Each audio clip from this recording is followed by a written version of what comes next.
Twinkle, twinkle, little star, how I wonder what you are.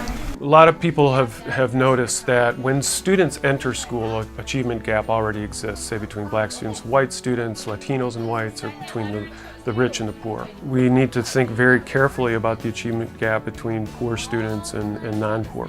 It's been a pretty straight line between poor and non-poor students, and so it's been very persistent. It hasn't changed as much as we hope, and so we have a long way to go in terms of addressing the needs of poor students in this country. The achievement gap comes down to, we have a lot of kids in this country who can thrive, but they need that balance of both the academics and both the social and emotional education. And until those two things come together, I think we're going to continue to see some huge challenges. If a kid doesn't have a parent or a father around, that kid's more likely to drop out or start doing drugs.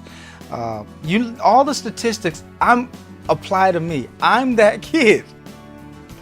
Across the state of Wisconsin, an achievement gap exists, not only by race and ethnicity, but by income as well.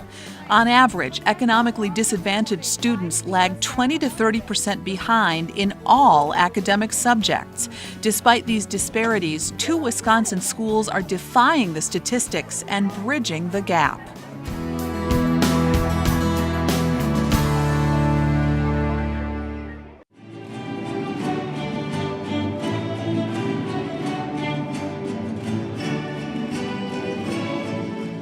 A lot of people ask us, why do we incorporate our cultural roots into the musical program that we have?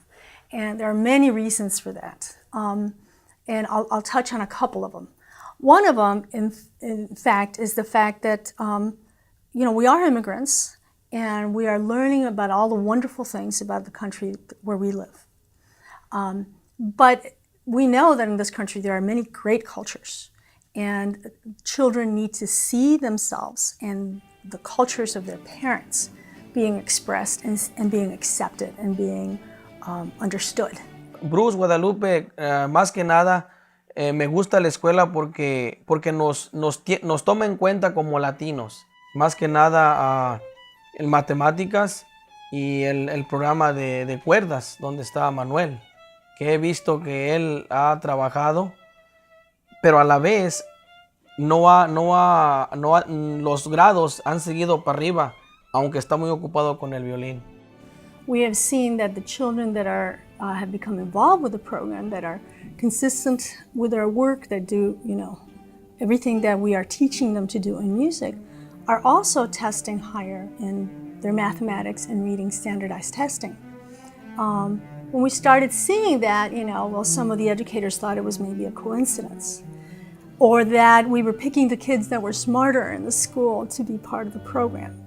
But as a matter of fact, the program chooses their children by lottery.